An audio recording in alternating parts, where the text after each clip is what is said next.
je dérange tous mes amis à la cité. Tu peux dormir à 22h, 23h, je viens te réveiller sans rien te dire. Donc, c'est mon option. Ok. Donc, moi, j'aime personnellement l'argent. Et je dis non, je condamne ceux qui disent l'argent ne fait pas le bonheur.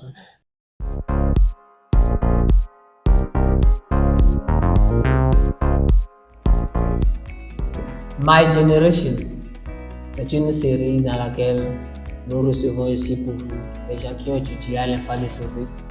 Ils vont nous parler d'eux-mêmes, de leur parcours. Ils vont nous donner quelques petits conseils, des informations.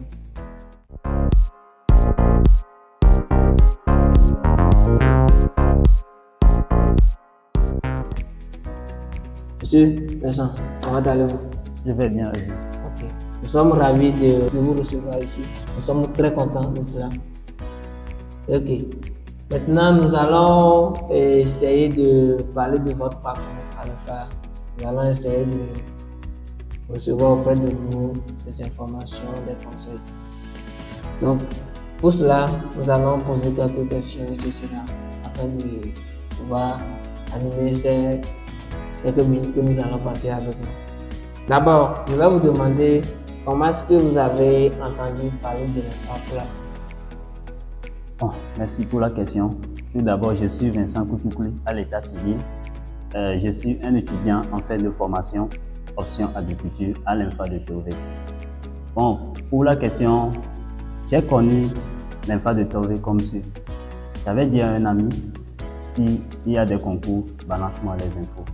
Donc c'est par là, il a balancé les infos. Je fouillais, j'ai vu une âme, médecine militaire, tout. Et voilà, je suis tombé également sur l'info de l'INFA de Tové.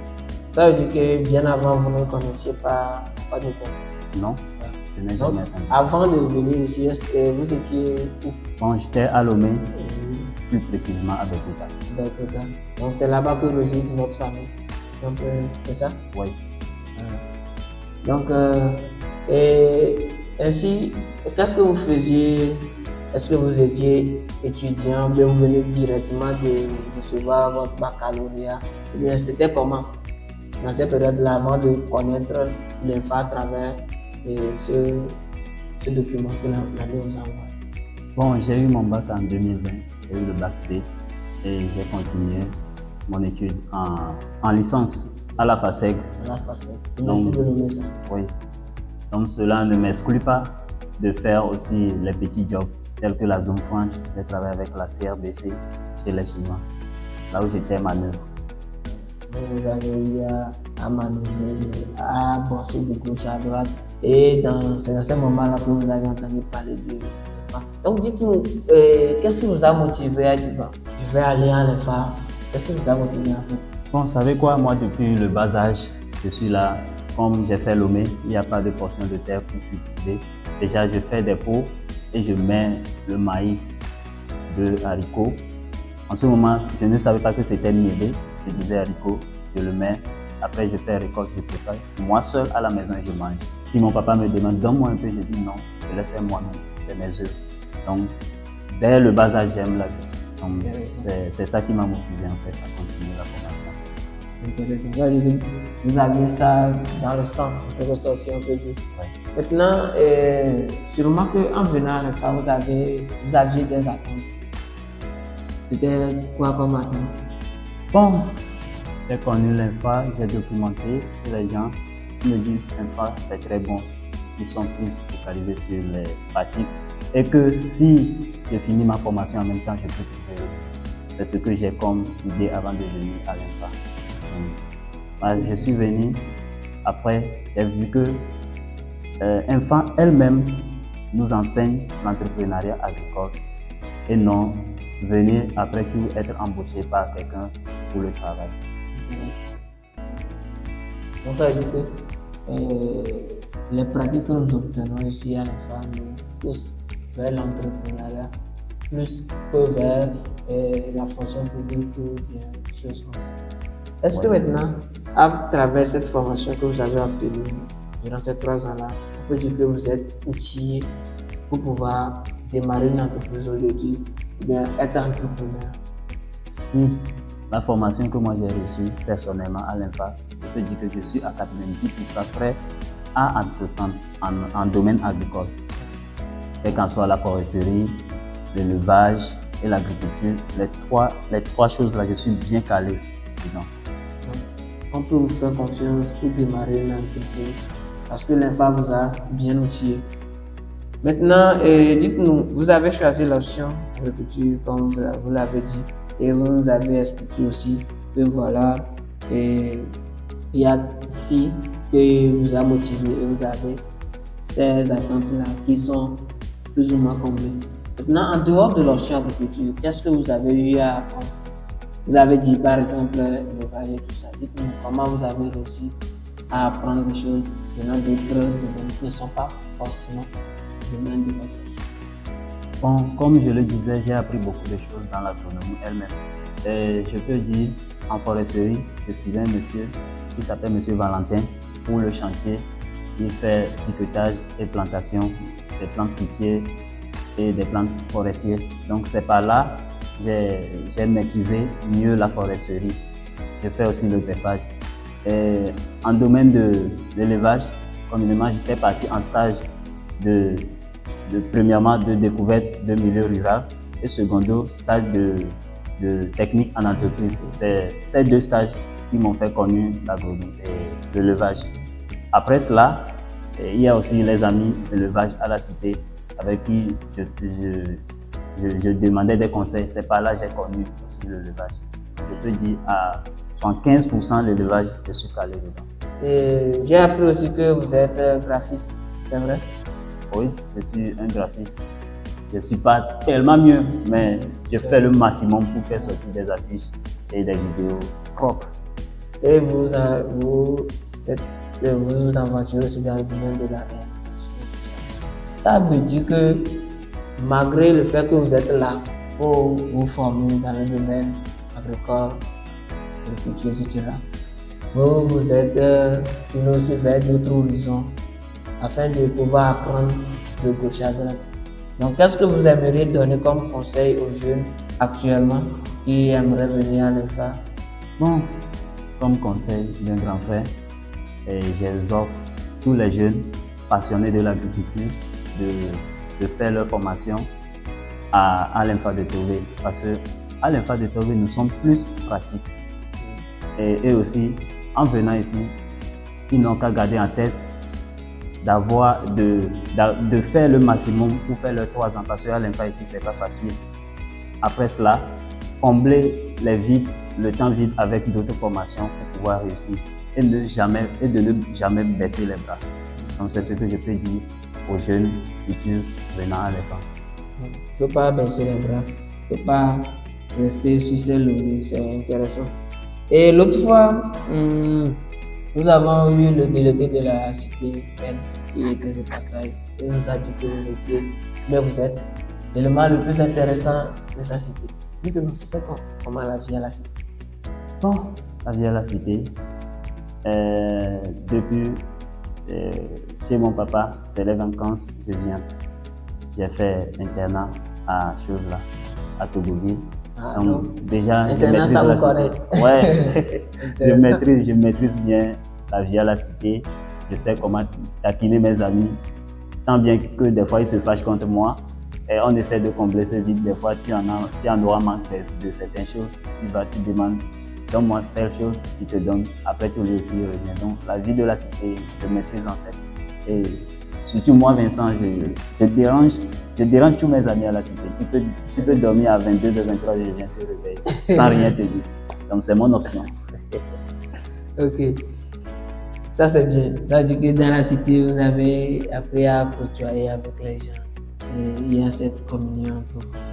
C'est intéressant. C'est très intéressant.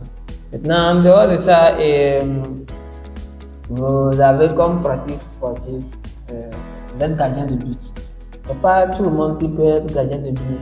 Parce que quelqu'un va bien se muscler, manger à la maison, venir frapper la balle. Là, tu ne puisses pas attraper. Et chose que tu vas dire que ouais, je vais l'attraper. Donc, dites-nous comment c'est venu et vous êtes à quel niveau, quelles sont vos intentions dans ce domaine-là. Bien nous annoncer vos amis. Bon, tout d'abord, j'ai commencé le foot déjà au CM1, CM2 quand j'étais à Badou, par les inter-écoles. Et voilà, il y avait Colonel Diakobu qui était préfet à Badou. C'est lui-même qui nous a initiés et je suis gardien de but. C'est par là que j'ai commencé.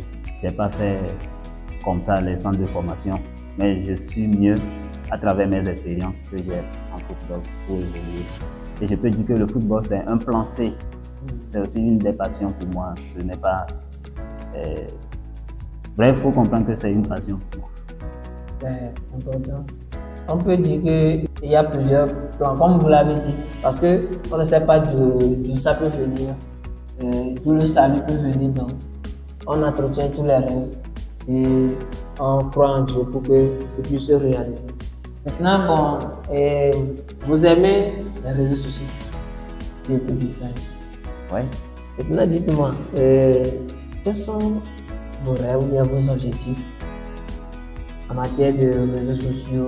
Qu'est-ce que vous voulez faire et qu'est-ce que vous avez déjà eu à faire sur les réseaux sociaux? Bon, pour les réseaux sociaux, je peux dire que c'est tout un long parcours que j'ai fait. Ou bien je suis en train de poursuivre toujours mon parcours parce que c'est pas facile. J'ai commencé par le graphisme, comme je vous l'ai dit. Moi-même, je suis passionné et mon rêve final, c'est d'être créateur de contenu et faire la réalisation, montage vidéo. Vous êtes réalisateur, créer des contenus. C'est bien. Et quand vous êtes venu à l'ENFA ici, vous avez eu à entreprendre, oui, c'est ça, à entreprendre dans beaucoup de choses. Vous avez eu à initier des choses. Et voilà. Aujourd'hui, est-ce que vous pouvez nous parler de ce que vous avez eu à entreprendre? Parce que beaucoup n'ont peut-être pas abouti. Qu'est-ce que vous avez appris de ces choses-là? Bon, je peux dire que j'ai entrepris beaucoup de choses à l'INFA qui n'ont même pas marché et certains d'autres qui ont marché. Prenons le cas de PIF, plan issu de fragmentation, que j'ai eu à prendre chez M. Valentin. Je l'ai produit à la cité ici, ça a marché. Je suis parti vendre ça. J'ai gagné plus de 75 000 francs sur ça. Et je me suis dit, pourquoi ne pas se lancer dedans? C'est une de mes compétences que j'ai. D'autre part, j'ai réussi à faire aussi le champ de manioc à Amouzoukopé, qui m'a aussi aidé pour mon parcours de licence professionnelle agricole. Donc, toutes ces expériences-là vous apportent un plus de rang que vous ajoutez à votre bagage intellectuel, pratique, comme on peut le dire. Et maintenant, vous êtes membre des jeunes leaders. C'est ce que j'ai entendu dire, c'est vrai? Oui, bien sûr. Je suis le père fondateur des jeunes leaders. Dites-nous, qu'est-ce que c'est la vision derrière tout ça? Bon, la vision principale des jeunes leaders, c'est de créer l'emploi à la jeunesse togolaise et pourquoi pas à la jeunesse africaine. Donc c'est la vision, c'est ce que réellement visent les jeunes leaders. Donc, la création de l'emploi et l'épanouissement de la jeunesse. Et où est-ce que vous vous êtes rencontrés? Parce qu'on dit les jeunes leaders. C'est comment l'idée est venue tout ça? Bon, comme toi-même tu l'avais dit, j'aimais les réseaux sociaux. Je suis toujours dans mon live sur TikTok. Et voilà, j'ai vu certains jeunes passionnés. Et on s'était dit, pourquoi ne pas créer le groupe WhatsApp et se taquiner là-bas? Pourtant, moi, Vincent, personnellement, je n'aime pas perdre mon temps. Donc, c'est par là qu'on a créé le groupe. Après tout, je me suis dit, si c'est ça, pourquoi ne pas créer quelque chose de bon? Créer l'emploi entre nous, parce que tu demandes telle personne, il te dit, ma vracuelo, moi je fais seulement de la magie. Mais pourquoi ne pas créer quelque chose de bon et pour que ça nous sert de leçon, bien, ça nous apporte de bénéfices. Et c'est par là que j'ai créé le groupe des jeunes leaders et nous œuvrons dans plusieurs domaines. Vous avez le badge autour du cou? Oui, bien sûr. C'est la base des jeunes leaders. Moi aussi, j'ai le mien. Oui. Et parce que c'est important qu'aujourd'hui, il y a des jeunes qui font des initiatives afin de concourir au développement du pays. En fait. Si on est là en tant que jeune, on ne fait rien, ce n'est pas bien. Il faut quand même qu'on mette cette jeunesse-là à profit. D'abord pour nous, mais aussi pour la société. C'est important. Donc, merci pour ces initiatives. Parce qu'on ne sait jamais. L'objectif, c'est que demain, ça aille loin. Donc, il faut quand même de l'initiative pour que demain, ça soit grand, les gens puissent en parler de ça. Donc, merci beaucoup. Et nous allons maintenant parler de votre rapport, par exemple, à l'entrepreneuriat. Bien sûr qu'on en a parlé un peu. Pour vous, est-ce que c'est le seul moyen par lequel le développement de l'agriculture du pays peut venir de façon générale? Bon, je peux dire que côté agriculture, c'est pas seulement l'entrepreneuriat agricole qui peut accroître l'évolution de l'agriculture de notre pays. Il y a plusieurs domaines, mais moi, j'opte seulement pour l'agriculture et l'entrepreneuriat. Donc, j'associe les deux. Votre rapport à l'argent. On dit l'argent, qu'est-ce que c'est? L'argent, si tu as l'argent, tu peux tout faire, sauf la vie. Donc, il faut savoir faire usage de l'argent. Il ne faut pas essayer de falsifier l'argent pour d'autres choses. Il faut trouver l'argent dans la justice que tu pourrais bien exploiter. Donc, moi, j'aime personnellement l'argent. Et je dis non, je condamne ceux qui disent que l'argent ne fait pas le bonheur. D'accord. Maintenant, bon, et votre rapport aux femmes? Ah, quand même, tu sais, je ne m'imprègne pas trop dans l'affaire des femmes, mais j'ai quand même une fille que j'aime. On s'aime bien. Je suis célibat, mais actuellement en relation. On a compris. Intéressant. Ça veut dire que quelque part, l'amour, c'est une chose qui est importante pour nous. Très important. Donc, quand vous trouvez la bonne personne, est-ce que vous avez rencontré tout au long de votre parcours des gens formidables auxquels vous aimeriez saluer, dire à travers cette? Oui, j'ai rencontré beaucoup de gens, plein que je ne peux pas citer ici, mais je fais beaucoup spécial à mon maître graphisme, Denis Appeleté, qui m'a initié. Je fais aussi un coucou à Monsieur Vaudy Benjamin, là où il est actuellement. Super coucou à lui. Je mets dédicace aussi à JKP Lamarck, s'il est à l'écoute. Kofi Abdou Fatah, Salifou Abdourahman, plein de gens que je ne peux pas citer. Les camarades de la cité. Oui, les camarades de la cité. Ouais. Maintenant, vos mots de fin pour qu'on puisse clôturer. Moi, pour clôturer, personnellement, j'exhorte les jeunes à entreprendre dans le domaine agricole parce que c'est prometteur. Et de ne jamais baisser les bras. Là où ils sont, s'ils m'écoutent, de ne jamais baisser les bras. Surtout, il faut avoir beaucoup de choses comme activité à faire parce que tôt ou tard, peut-être que l'agronomie peut chuter, peut rentrer dans le graphisme. Moi, j'ai opté pour plusieurs emplois. Il faut être, comme on dit, polyvalent. Ça. Merci à vous. Monsieur Vincent, vous avez eu à être. Merci. Merci à vous aussi qui nous avez suivis jusqu'ici. Et voilà, on s'attrape au prochain. Jusque-là, soyez en bonne santé. Je suis Benjamin Vaudy, le fondateur de Knowledge Academy. Knowledge Academy, c'est cette communauté qui a vu le jour cette année 2024. C'est cette communauté qui a pour objectif d'aider ses membres à réussir sur le plan professionnel et personnel. Et l'objectif principal, c'est de réunir d'ici 2026 100 membres. Si tu veux connaître le lien dans la description, appuie sur ça et tu verras. Appuie sur